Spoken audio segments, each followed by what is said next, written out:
we need a little distraction every once in a while. So I thought it'd be fun to go over and rank some of the top streaming devices that have come out in 2023 or that have still around, frankly.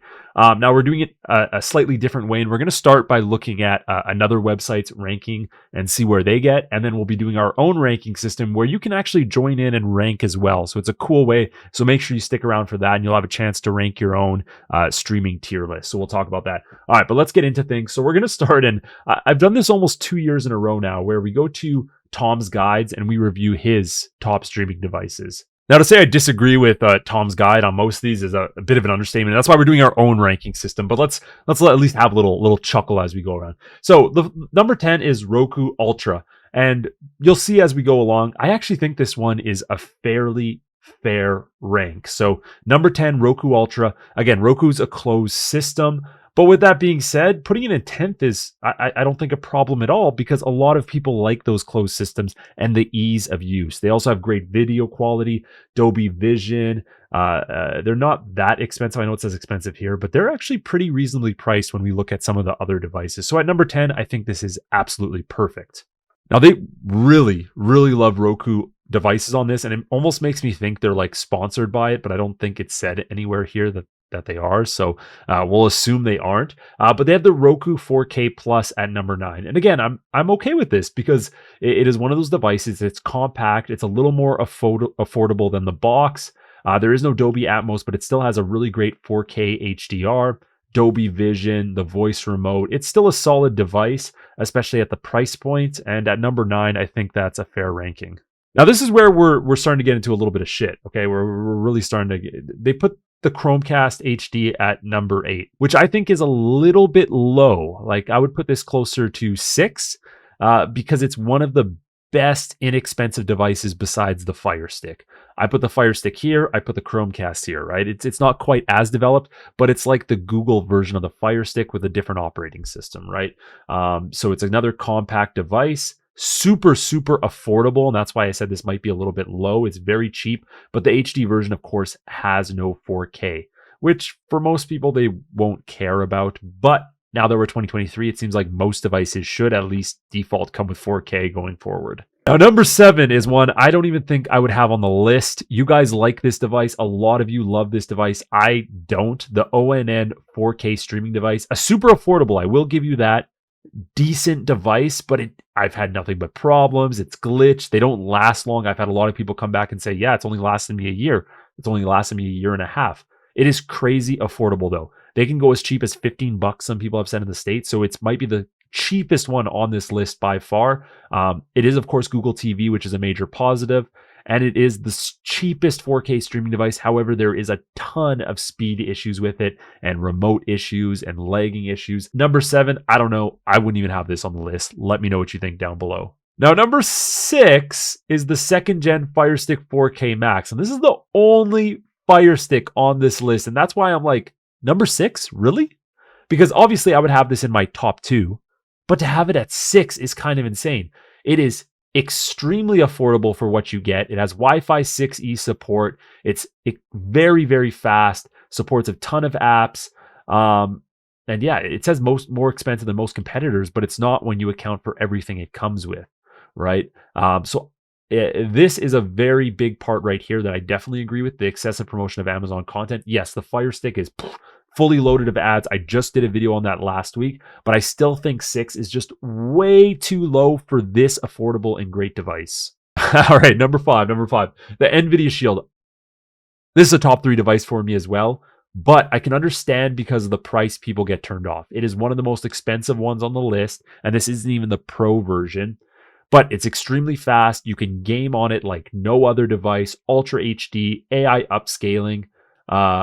They are right, it doesn't add much, but it is a feature that other devices don't have, and it adds enough for me to be like, it's worth it. Low storage is a big issue, so they don't have a ton of storage on them. You can, of course, use a micro SD to expand that, so that is something to keep in mind as well. Number 5, a little too low on this list. Now, I think this one is exactly where it needs to be, the Apple TV 4K. It's a niche item for Apple fans, for iOS users that use a lot of features that you can function throughout your iPhone that you wouldn't be able to do with other devices as seamlessly. There's no company that does seamless integration better than Apple, in my opinion, right? iPhone to Mac to Apple TV, amazing. AirDrop, one of the best things Apple's come out with. A ton of memory, right? A super fast chip in it. Tons of content streaming apps. The only downside is it's a lock system. So again, you're not going to get the full value if you're a streamer that you want to get out of it, and that's always a downside. Now this one, I don't know. Some people are going to be okay with this, some won't. The Chromecast 4K, this is the newer generation one at 3. I don't know. In my opinion, it's probably a little bit off. It's probably a little too high. It is a cheap 4K streaming device. But I still wouldn't rather have it than the Fire Stick, right? Even if we're talking about the Fire Stick 3rd generation, I'd just rather have the Fire Stick. Now, it does have HDR10, HDR10 Plus, Dolby Vision, all that stuff. So it does run really well. I have done a lot of test stuff on the Chromecast, but it's just not the best device. I'm going to be honest. These last 2 spots, I don't know what the fuck they're doing, and we're just going to go through them quick. The Roku Express 4K and the Roku Streaming Stick. This is why I said these motherfuckers must be paid by Roku. Because who is going to put 4 Roku devices in the top 10 streaming devices? Did you even think about it, or did you just pop them in there? It's terrible. That is not anywhere where it should be, for sure. But we're going to move on to the part where we go over our tier list. So I've actually created a little tier list with some pictures and stuff, and we're going to see where things match up and what we rank everything. So if you've never seen the ranking tier list, I do have the link down below. So if you guys want to not purchase it, it's free. You guys can do this for free. And we can share the results later. But here it is. So we have all of our different streaming devices down below, and we're going to rank them in tiers. So S, A, B, C, D. Obviously, S being like a God tier, D being like, oh my God, why is this even a device? And we can get this started pretty simple. We're going to start with the ONN streaming box, and I want you guys to let me know down below which ones I got wrong and what tier they should actually be in. Let's start with the ONN. And this is clearly a D tier. You're out of your mind if you think this is an A tier or a B tier or a C tier. This is a D tier. Affordability, I don't care. It's a D tier. Get this device out of here. Okay? Get it fucking gone. So let's move on. We have the Chromecast. This is going to be the Chromecast HD. I actually have 2 Chromecasts here, but we'll call the other one the 4K. I put the HD in. I'm really stuck between B and C tier, but I do think it deserves a C tier. Okay? That's my opinion. It's still a cheap, affordable, great device, but I think it's a C tier. And that puts the other Chromecast, which I want to put this one as a B tier. So the Chromecast 4K, slightly better, still not my favorite device, still doesn't run the best. But in terms of affordability, these are definitely better than the ONN streaming box for a slightly increased cost. Now we got to get into some of these Rokus because there's so many. And I put every device that they had on the Tom's Guide in here, plus a few added ones that you guys will see. And next we have the Roku Express. Now this is one of the cheaper models of the Roku. And I don't want to account for price too much in this list. We're just talking about tier in terms of how good it is. And I put this as a C tier. So one of the cheaper Roku's, a closed system. That's a C tier, okay? It's not better than the Fire Stick. It's not better than the NVIDIA Shield. It's not even better than the 4K Chromecast. Now, I thought we'd kind of jumble a bunch of stuff in one, and we'd have generic Android box and where I rank this.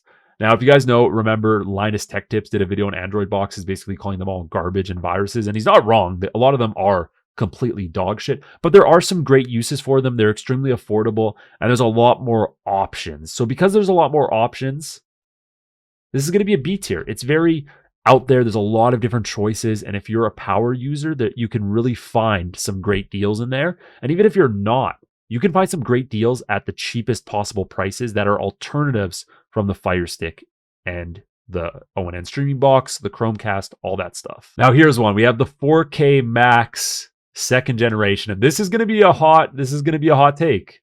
This is an S tier. Now hear me out. It's affordable. It runs fast. You can sideload it. It consistently updates with new features from Amazon.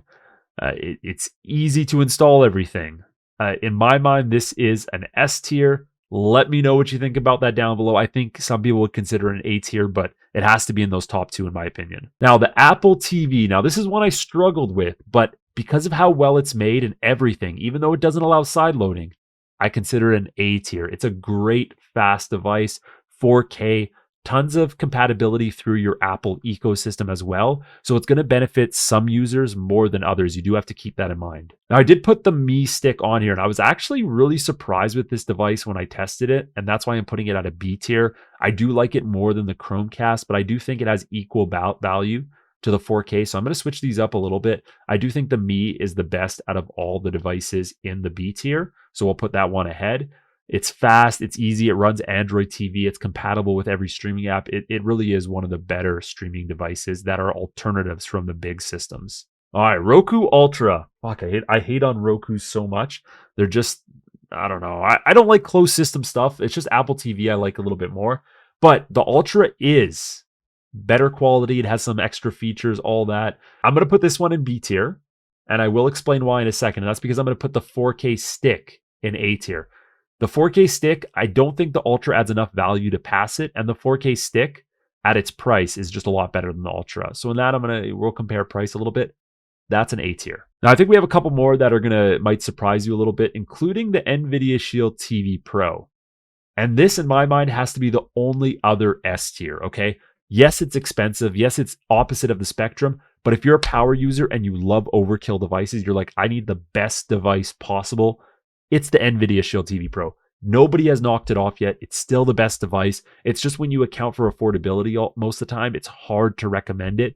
When in Canada, you pay close to $300 for it. In the States, you pay just over $200. It's just too expensive for most people, but there's no doubt that it's an S tier device. Now, in terms of the other NVIDIA Shield, in my mind, this has to be the highest of all the A tiers. It is faster than both those devices. It can sideload. It can do all the stuff the Pro can do, just slightly slower, less storage, and it doesn't have the extra USB ports. So it definitely has some downsides. That's why we have to put it at A, but it's also way more affordable. I think it's around $50 less, which has to be accounted for. Now, the last one, the Fire TV Cube. This is one I struggled with because I almost wanted to put it in S, and I almost wanted to put it in A, but it also doesn't belong in B. So it's like, where does it go? I almost feel like it's between A and B in my mind, but I have to put it in A.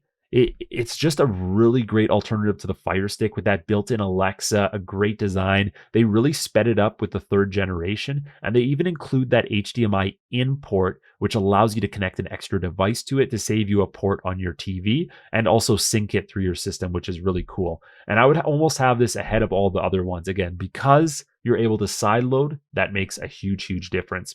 Now, if you guys think I got any of these wrong, let me know down below. I've also put the link to this tier list in the description. So if you guys want to try it, go ahead and try it and see where your list goes. Take a screenshot, share it with me on Instagram and Twitter, and I'll see you guys in the next one.